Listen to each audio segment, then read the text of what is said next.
Okay, thank you, Fadi. Hi, I'm back. And I already used this some time earlier today to introduce myself, so we can make this presentation shorter, and I will go right into how we can make additional $1 trillion for the telecoms industry. So does anyone have any slight idea of what the total revenue currently of the telecoms companies aggregated would be? Yes? 500 billion. Any other? 60 billion? 6 billion. 6 billion? 6 trillion, 1 trillion. You're right. So it's at $1 trillion right now. If you sum up all the telecoms companies' revenue in the world, it's $1.13 trillion. Going toward the year 2020, we're looking to see another $1 trillion in the industry. Actually, the $1.13 trillion is only from telecoms companies. If you add up the wider ecosystem, especially the mobile ecosystem companies, if you add up their revenues, currently it's at $1.8 trillion. Now, going toward 2020, it's forecast to grow to $2.9 trillion. So 2.9 minus 1.8 makes $1 trillion, 1.1 trillion actually. So that's how I'm going to talk about what we can do, what mathematicians can help or support the extra $1 trillion growth.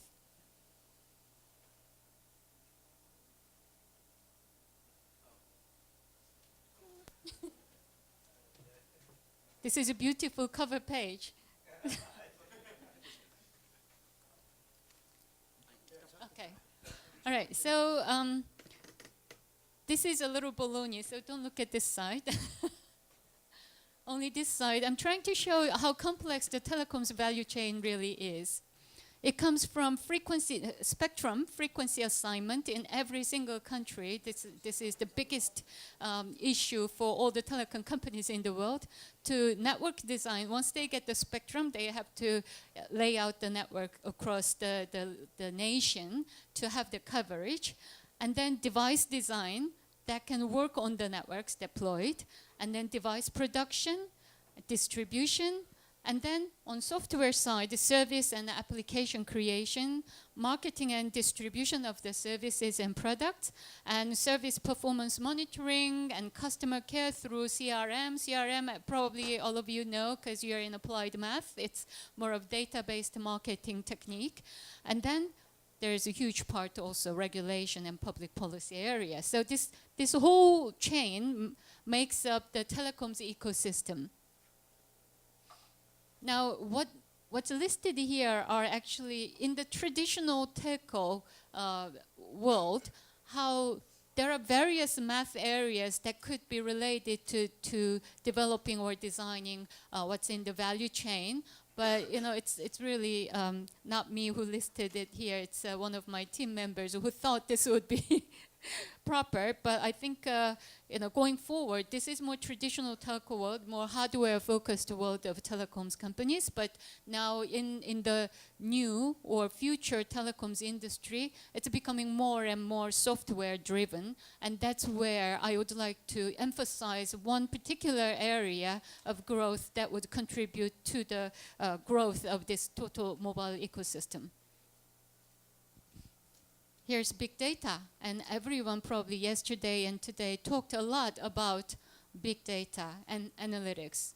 Now, big data, of course, starts from small data or personal data, and the telecoms companies, by nature of its service and products, they end up collecting huge amount of customer profile data or customer usage data, the network traffic data, all kinds of data sets in their house.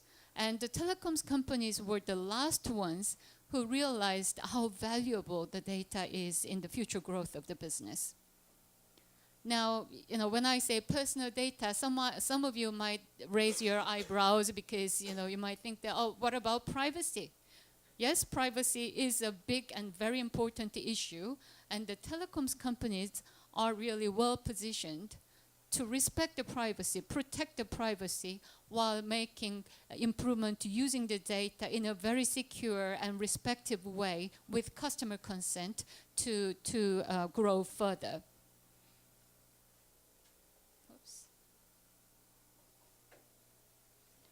Let me give you a few examples of companies that are in telecoms ecosystem who are using the data so well, so smartly, and make a lot of profits and growth. First of all, Netflix. Probably most of you know what Netflix is. Is there anyone who doesn't know what Netflix does? Okay, good, 100%.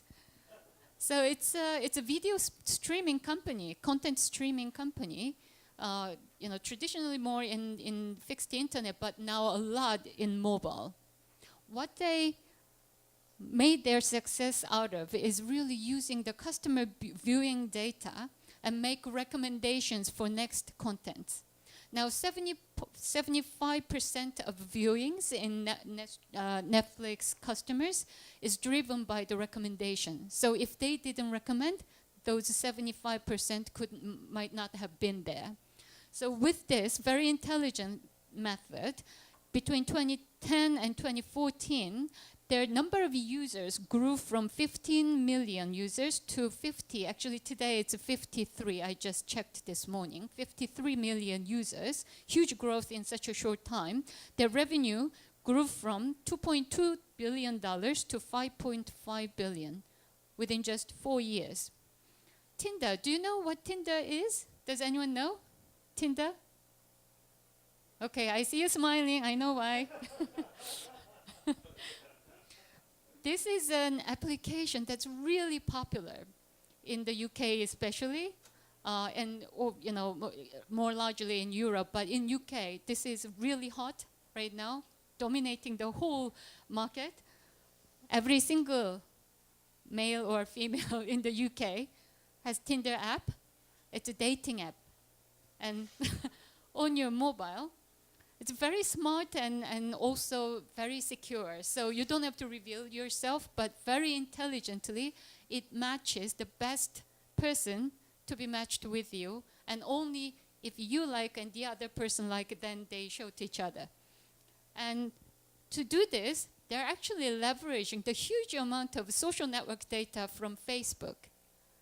So people put a lot of information about themselves, their gender, age, and what they like, what they don't like, all those things, and also their social networks. With that data, they intelligently judge who would be the best fit to you and recommend it. So because of the success rate, it's becoming hugely popular, and it will go probably into Korea or US or anywhere else in a manner of very short time. They have doubled their number of match made case within 2 years, from 500 million to 1 billion. Are we serious? Doubled it. Facebook, everyone knows Facebook so well. And Facebook has been really successful, right? Mark Zuckerberg being a big celebrity, very smart guy who intelligently utilized the social network to make their business. They give everything for free to their customers, but how do they make money? Using the data, using it as an advertising platform. So they sell the very well segmented lot of data groups to media buyers. So if you log on to Facebook, you will see some ad popping up or some coupons and things like that. It's all customized for you based on the data you have provided online. So they have user base of currently 1.3 billion users. Does anyone know what's the current world population is?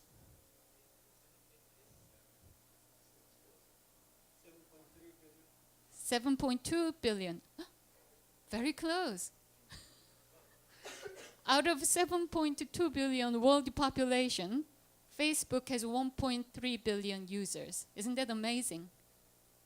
And their revenue, in the beginning they had zero revenue because everything was free, but now they have $3 billion US dollars as their revenue, and it's only growing. And then, if you see these are companies who are very intelligently leveraging the data to create their business. And also another common point is these are companies that are rapidly growing. There are many, many other companies like this. Google is doing the same thing with all the search data and customer data from Google+, Google Circle, and Map, and all kinds of things. Twitter is also doing that. KakaoTalk is in the center of the very hot debate in Korea right now because of the privacy issue. But then, also KakaoTalk has been giving the messaging and voice service for free, while they're using that as a platform for commerce service. So you can give to someone from your KakaoTalk group, and so the KakaoTalk company could have an open market as using this customer base as a platform. And you could recommend a new product. And I heard that at the end of last year, during Christmas time, they have tested diamond necklace on KakaoTalk commerce platform. Somebody bought it and gifted it to another KakaoTalk friend. So they were even talking about selling cars and even houses later on KakaoTalk. They're not the only ones. There are a lot of those very, very smart companies who are using customer data to grow in different type of business based on that. Now, as there are more and more companies doing this, and now even telecom companies are started realizing how they were sitting on huge pile of really valuable data, using it for nothing. And now they try to become more and more intelligent. So before I came to GSMA, my last job in Korea Telecom, the last thing I did right before I left was creating new department called Big Data Department. Now it's running very well, and as the head of Big Data Department at the time, I hired a mathematician. So I heard a lot of good stories about that team in KT right now. More and more telecoms companies are now creating analytics department or big data department. And also, even the CRM, it's becoming more and more intelligent and precise compared to the past. So there's a huge opportunity, actually huge demand. So in 2008, there were only 150,000 people who would qualify for jobs like what I just described, more of a data scientist or analytics job. And then the demand, if we look at demand in 2018, there will be 490,000 demand. This is only within US. And this was actually forecasted in 2012, so 2 years later now, I think people will probably up this demand a lot more because more things are happening than expected a couple of years ago. And if we look at 2018, the projected supply in this area, people qualified in US who would have this kind of skills, would be only 300K. So there is 190K of a talent gap, just the direct talent gap immediately in this area. Of course, there are a lot of other areas in our areas in telecoms business that could benefit from math background or analytics background, but especially this one, data scientist job. This is a serious problem in the industry. That means huge opportunities are opening up for the math majors, applied math majors, or anyone who has analytical skills.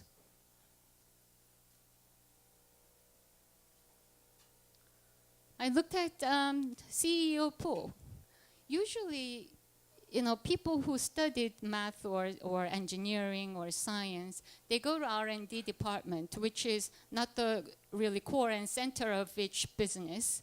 So they end up their career within the R&D department usually.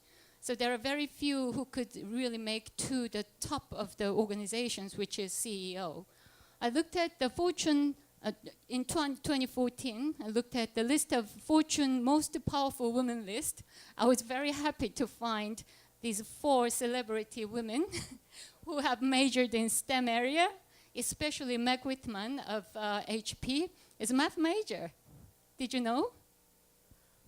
And Ginny Rometty, IBM, computer science and electrical engineering. Marissa Mayer of Yahoo, we know her, she used to be a programmer in Google, right? So she majored in computer science and symbolic systems.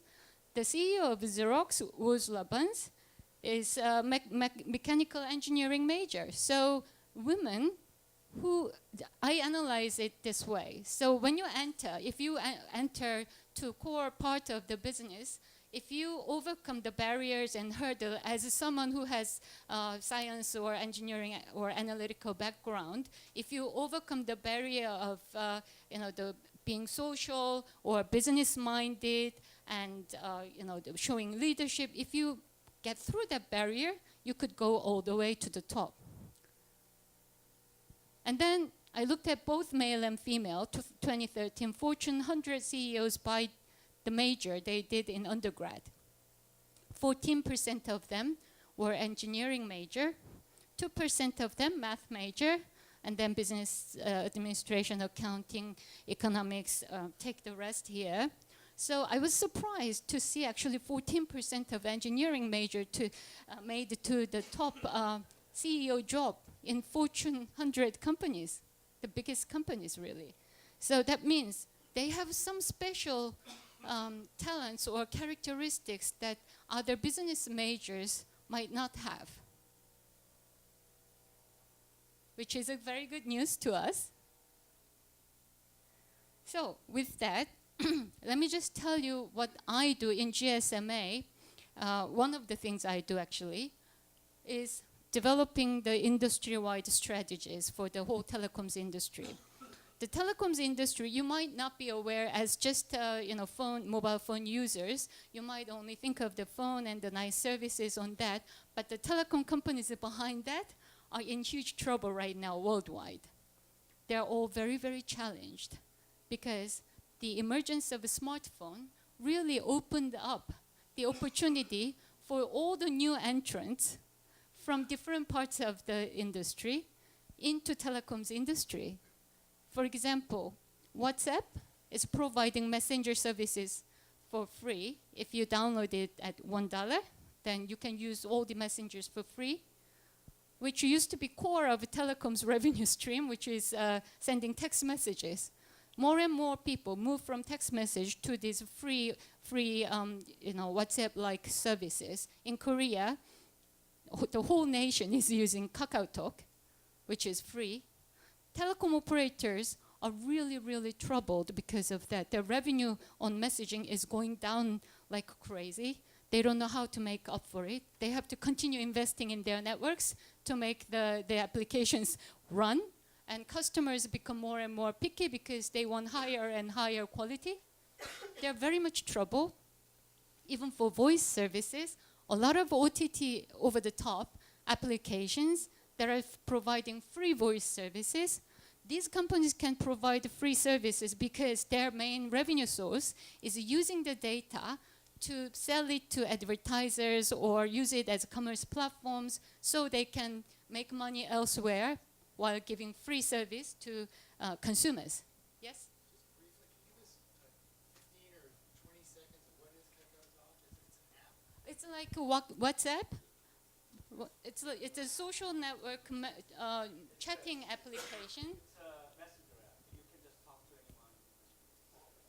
It's not phone specific. It's just No, an app. it's just an app. Yeah. iPhone app and nothing. But people don't, yeah, usually, It's an Android original. yeah. You can do voice talk to United States for free. For example, I live in London now. All my family members and friends in Korea call me through KakaoTalk free voice call. So operators are not making money out of their investment, which is huge trouble.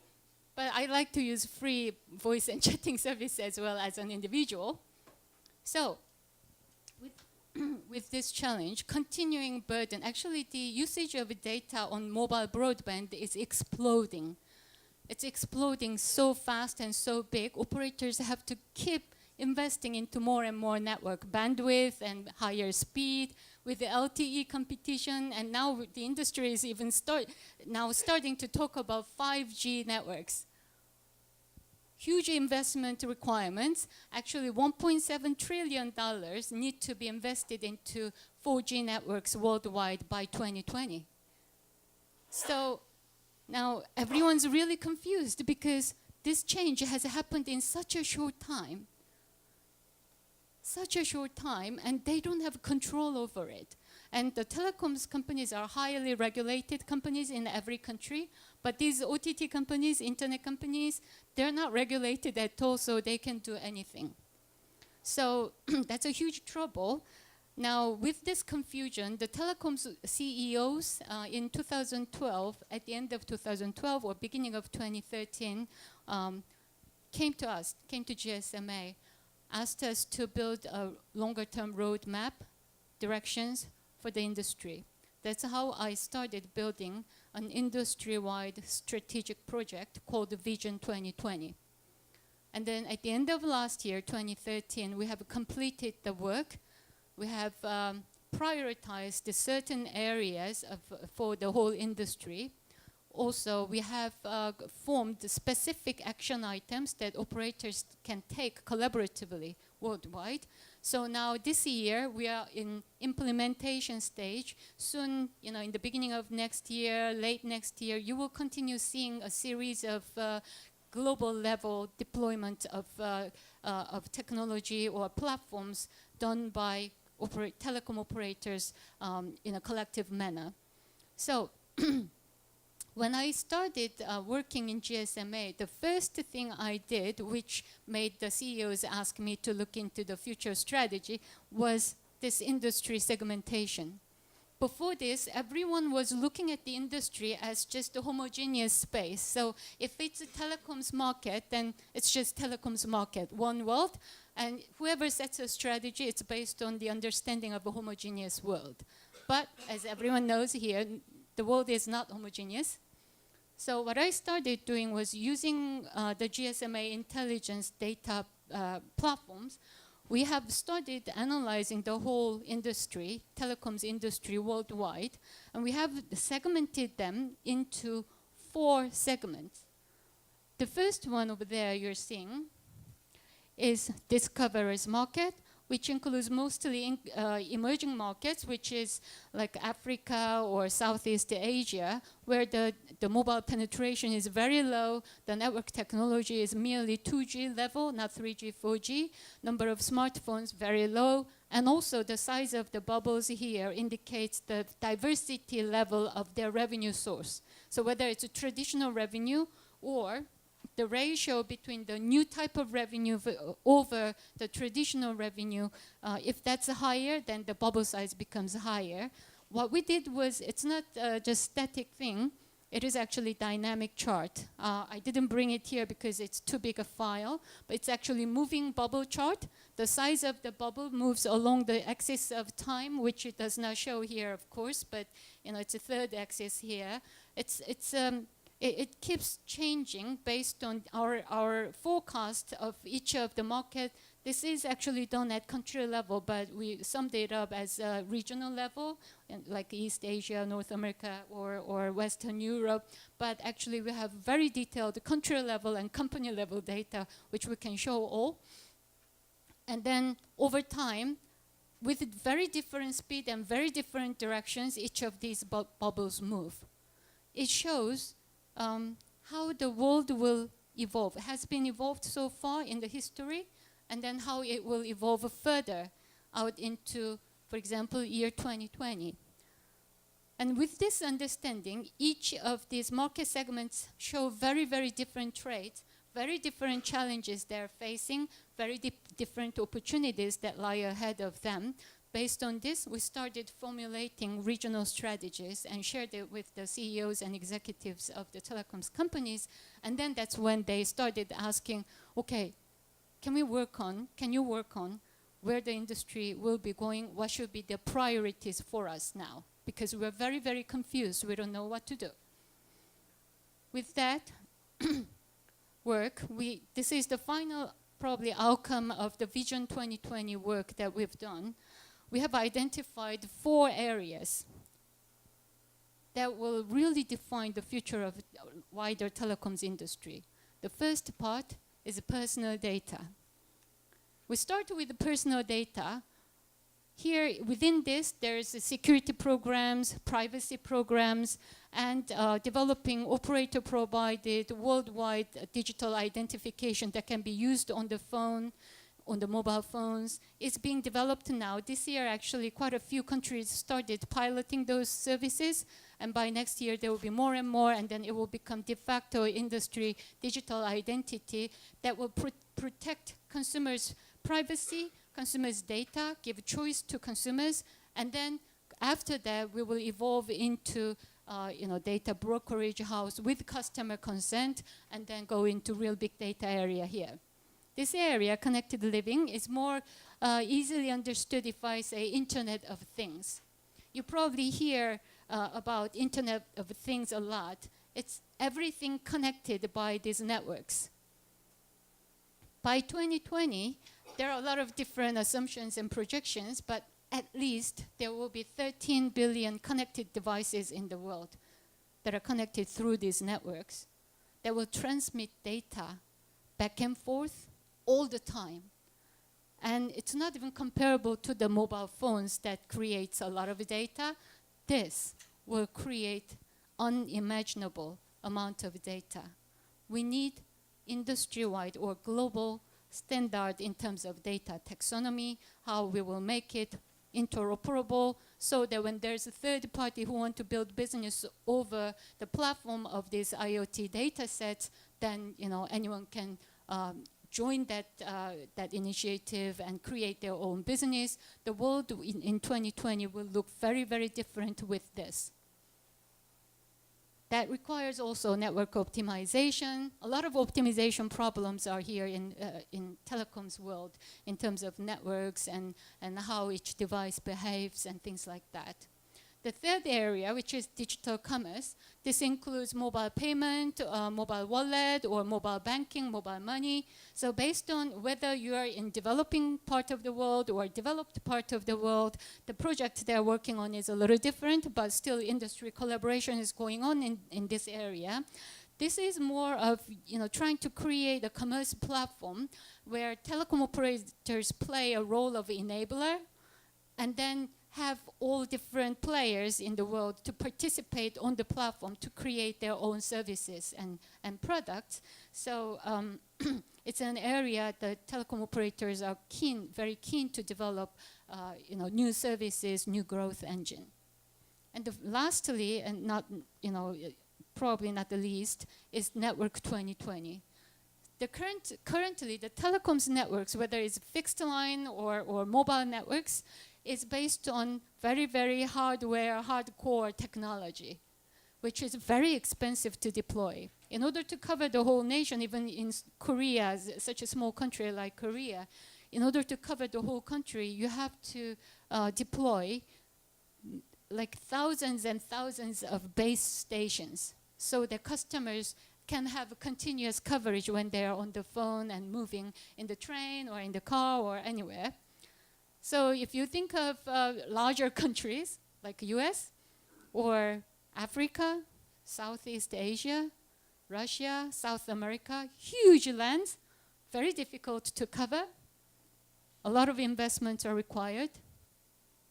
So the homework that the mobile or telecoms industry wants to solve right now is how we can optimize the networks, make it virtualized.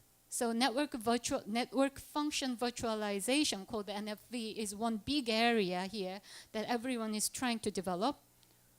SDN, software-defined networks. So everything becomes from hardware to software. Everything wants to be optimized, less costly, more versatile, more agile. So quickly change when there is new wave in the industry. Those are big big problem that the industry wants to solve, and that's where the industry is collaborating as well. So with this, I think all four of these areas actually are opening up huge opportunity. If you're looking for a job in the next 5 to 6 years, or in 2, 3, 4, 5, 6, whatever, if you're looking for a new opportunity, these four are the areas that you would probably want to look at, because these are truly defining areas for the digital world of the future. So that's it for me. I'll open up for any questions.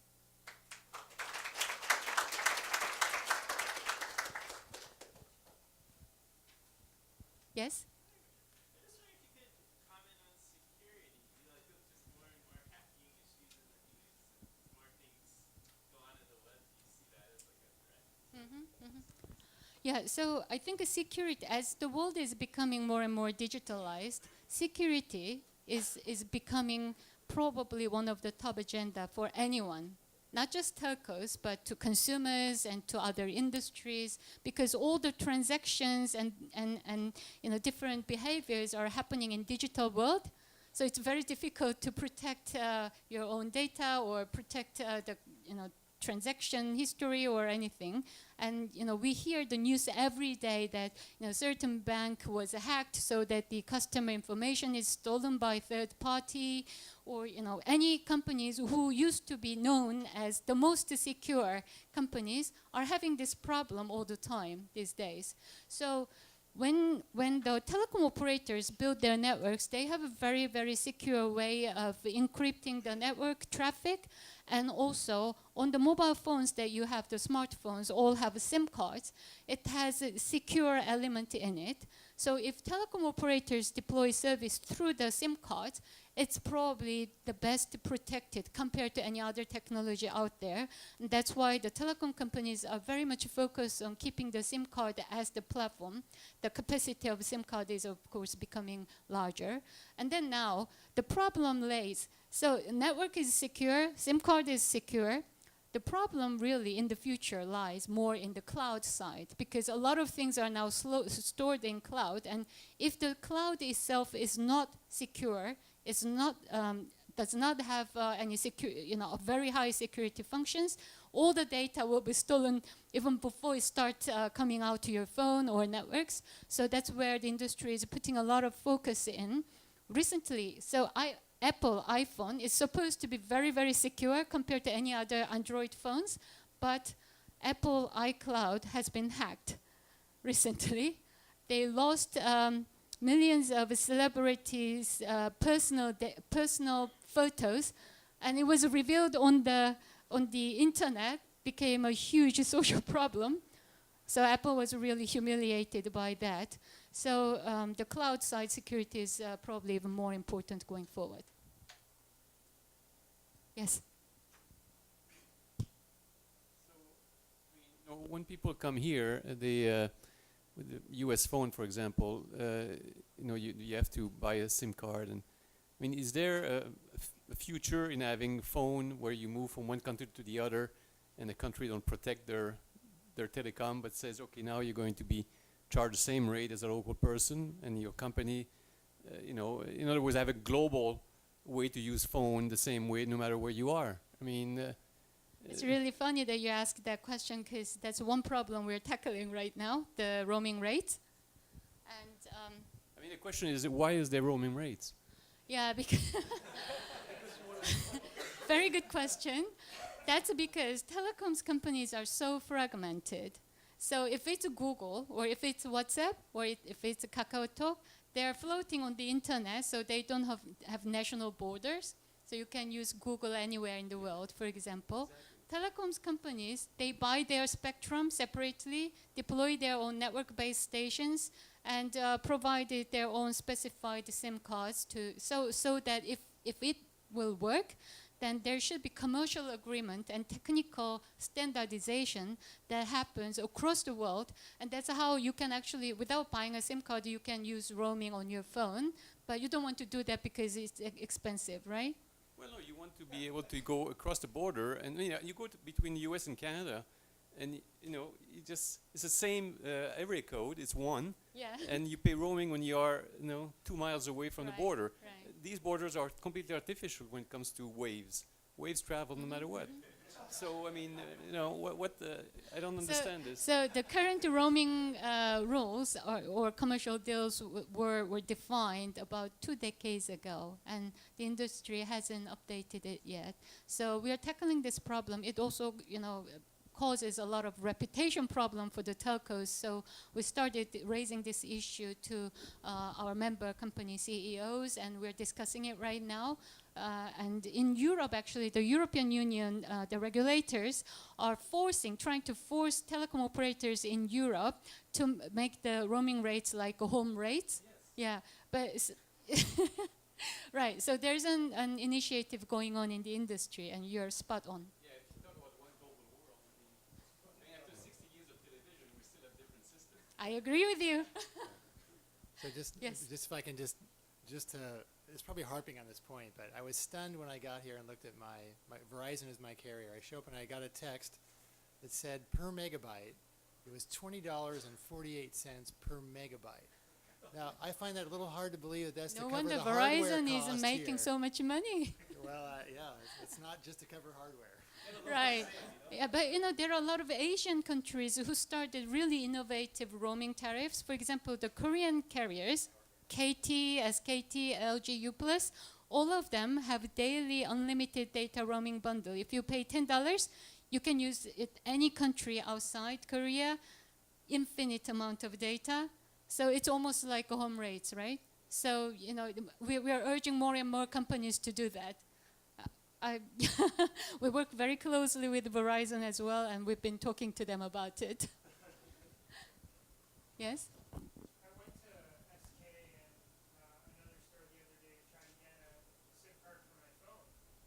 And I was told that in South Korea, as a visitor foreigner, you can't get one. So yeah, that's because Korea is very postpaid or contract-based country. There's no prepaid SIM. Only in very, very small number of stores they carry temporary or prepaid SIM card. If you go to some countries like Russia or China or even in Africa, there are a lot of prepaid SIM cards you can buy temporarily. So people tend to own like 10 SIM cards with all different carriers and rates. But in Korea, it's been very strictly contract-based.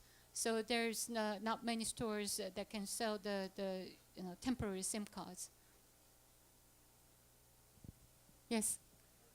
So one of the things that I've been told over and over again is that the reason why there's such slow changes in the telecom industry is basically to do with amortization schedules. Because what? Of amortization schedules. So they've invested so much money in copper, for example, that they have an amortization schedule of 30 years. Yeah. Are the newer technologies going to have faster schedules, or are they going to go to another business model? Right. No, that's why I mentioned in my last slide that in the Network 2020 stream, they're working on network function virtualization and software-defined networks. That means there will be less and less investment into those hardwares. And then also the cycles of amortization or any other contractual terms with the government, those will be shortened. So that what you're saying then is that technology is going to, each cell tower or whatever the equivalent would be, is going to have a much broader range then, is that right?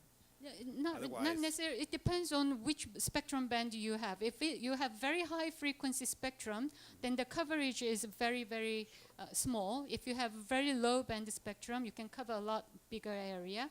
But then, the speed and things like that have differences too. So now the next generations, like 5G networks, people are looking at very high frequency spectrum because the spectrum in the world is running out. Because there are so much usage in mobile phones, the spectrum has limited capacity.